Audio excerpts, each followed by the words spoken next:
Hey everybody, and welcome back to the Heart of Geek YouTube channel. This is another HeadCanon, and it's about something that has been in and out of the discourse recently, and I think it's just something that needs to be addressed. And that is the new Doctor Who. I know some of you are out there and you absolutely hate it. There are some of you out there that absolutely love it, and I'm just going to address what I think are the major points as to why people don't like it. Now, uh, top of that list is the actress who's playing the new female Doctor, Jodie Whittaker. I think anybody that doesn't like her is a little bit nuts because she's a fantastic actress. Yes, her accent is a little thick for some American people, but I think, quite frankly, she's adorable. She has a strength to her that, like, comes out in these moments that's just fantastic, and it's just great.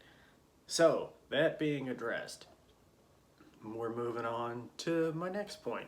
And my next point is this. Chris Chibnall, not a bad dude. The writing staff, pretty great.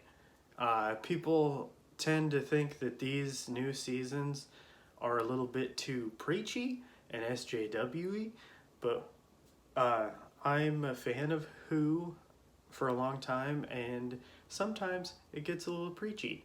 Not gonna lie, it just happens. Yeah, it's a little sneakier in the older stuff, but quite frankly, it's one of those things that's like, as this new set of writers they kind of hit the ground running, and now they're trying to like make sure that they can keep the show sustainable. And I think finding a rhythm and finding their voice in doing all this is going to eventually happen. Next, people are going to say, oh hey, she sure does have a lot of companions. Yes, she has 4 companions, and I don't see that as being an issue because in certain episodes, individuals are highlighted. Sometimes the whole team is highlighted. Sometimes just the Doctor is highlighted, and I think that's a strength that this can do because it's not always the Doctor's story. It's not always the group's story. Sometimes it focuses on the companions, and I think that's great. Having the flexibility to be able to figure that out at any given point is great. And though I do have favorites among these new companions, Graham, you're awesome. I think that having a group this diverse and with this many different strengths is only going to help what's going on in the future, especially with what happened in the last episode of the latest series. Now, that being addressed, my main thing that I will say is why people don't like the new Who is something that has started a long time ago and is just recently being different. And that is this. For a majority of Doctor Who, that it was the Doctor and a companion, or 2 companions, usually humans, sometimes a robot dog. And basically, the whole point is they go on adventures, there's a problem, they're gonna fix it. Sometimes the Doctor's the one who fixes it, because he's super smart and he's been around for hundreds of years. Or sometimes it's the human factor of having a companion around that just kind of goes, hey, what about this? And then that ends up turning the tide. That's the way Doctor Who is. He always has a grounded element with his companions, and they're just always around. And when they're not, he kind of runs into some trouble sometimes. That was the way Doctor Who was from the beginning until the end of Russell T Davies' stuff. Is it Davies or Davis? I don't know. But it looks like Davies, so I'm just going to say Davies. But basically, that all changed when Stephen Moffat took over the show, because it went from being the Doctor and his companions on crazy adventures and solving mysteries sometimes and stuff, to being the main mystery of the show is the Doctor himself. He's like the linchpin that holds the whole thing together. And that basically, because of that overarching narrative, like old Doctor Who, I could just throw on an episode, watch a self-contained thing, and sometimes the Doctor is one way at the beginning of the episode and changes by the end of the episode because there's character development in each individual episode. And that means I don't have to watch them in any particular order. I can just get a snippet of what the Doctor's doing and be done. But when Stephen Moffat took over, there's that overarching narrative, and basically because of that, if you were to put on any episode of Moffat's run of Doctor Who and showed it to a person that's not really aware of what's going on with Doctor Who, they'd probably be confused because there's stuff that's happening in like the middling episodes that basically references stuff at the beginning, but if you don't know what that is, you're just kind of like, what? So you can't really pick up and go with it. And because of that, like, yes, it's really cool to have an overarching narrative, but it stifles the individual stuff going on in each individual episode because there can't be like a lot of character development in one episode, because if they want that arc to go over the entire season, then it can't happen in a single episode. And that, I think it stifles creativity. And that's coming from a guy whose favorite Doctor is Matt Smith. Well, tied with Sylvester McCoy and with Tom Baker, like barely underneath that. But yeah, it's one of those things. It's like the characters on the show can only, and the actors that are doing all this stuff can only take it so far if the writing is holding it back. And then basically, we got used to that. We got used to these overarching narratives that take an entire season and sometimes take two and reference stuff that was at the beginning. And then, oh man, if you weren't a part of that stuff from the beginning, you're going to be completely lost as to what's going on now. And that's confusing and it's kind of crappy there. And that is not to say that Matt Smith and Peter Capaldi and Karen Gillan, Arthur Darvill, Alex Kingston, I almost forgot her name.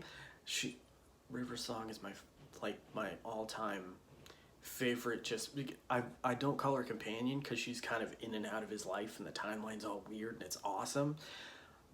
But she's like one of my favorite characters on the show, and the way they did her entire arc is kind of crazy and weird. And that, I think, leads into why some people wouldn't be into that sort of thing, is because, oh, like, you mean the 15th episode she was in is like the third time she met the Doctor, and what? But, yeah, and that, I think it's fun, but sometimes it can be a little daunting. But yes, once that's all said and done, by the time we get to the end of Moffat's run, basically Peter Capaldi regenerates, blows up the TARDIS, spoilers, and basically the new Doctor, Jodie Whittaker, has to build everything up. Like, she has to fix the TARDIS, she has to make a new sonic screwdriver because the old one got blown to crap. And it's basically like a soft reboot of the series because they're like, oh, we're rebuilding everything. They don't really say that, but that's the way that it feels. And it feels like a new mythology for Doctor Who and a new direction. And I think that's why Chris Chibnall and the other writers on the show didn't use any of the old villains in that first season, because they wanted to go, hey, this Doctor is going to be different. Different does not mean bad. So let's take a look at what we're building on our own. And if you like it, stick around. And if you don't, that's kind of sucky. But in the next season, we're going to bring in those old villains that you really like, but we're going to do them in interesting new ways. and we're going to take it in an interesting new direction. And whether or not you are on board with that is completely on you. But I will say this, I thoroughly enjoy it because there's so much that can be done now. And yes, you can say, oh, it's like a super SJW message because the Doctor's a woman, so they have to highlight all of these famous women throughout history and how they're super awesome and their stories are kind of untold. And I'm on board with that. Like, as long as you're telling me a story that's interesting and engaging and maybe tells me a little something I didn't know. Because, I mean, you have all of time and space. That's what Doctor Who is. The TARDIS is time and relative dimensions in space. You can go anywhere at any time and do anything. And having it highlight, hey, you know these women over here that existed and basically got overshadowed by the dudes doing things? Well, let's highlight those a little bit and let you know, hey, yeah, the Doctor is getting overshadowed by the previous Doctors because she's a woman.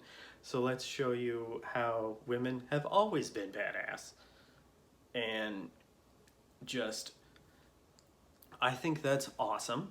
I think it's something that basically once they find the, like, we don't know, in this next season, they could have it all squared away to where it's like highlighting these women, but also not being super preachy about it, and finding a balance that's like, hey, we're super empowering to women, but we're also super empowering to dudes too. Okay, because that's what I live for. I like interesting characters.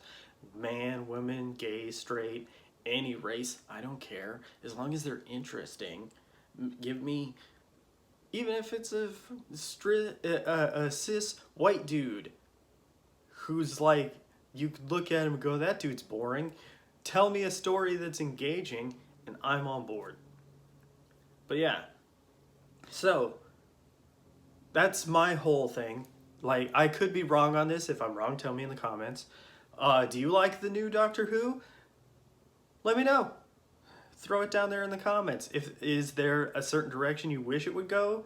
Now that there's like an entire regeneration cycle that's like before the Doctor that we know, where is that gonna go? I don't know. Like, these are questions that's like, okay, now that Gallifrey is, what's gonna happen to that? Like, that's a fixed point in time now. Like, Gallifrey's done. Like, there's so many questions to this. And, like, I don't know. So, if you like the new Doctor Who, throw it in the comments.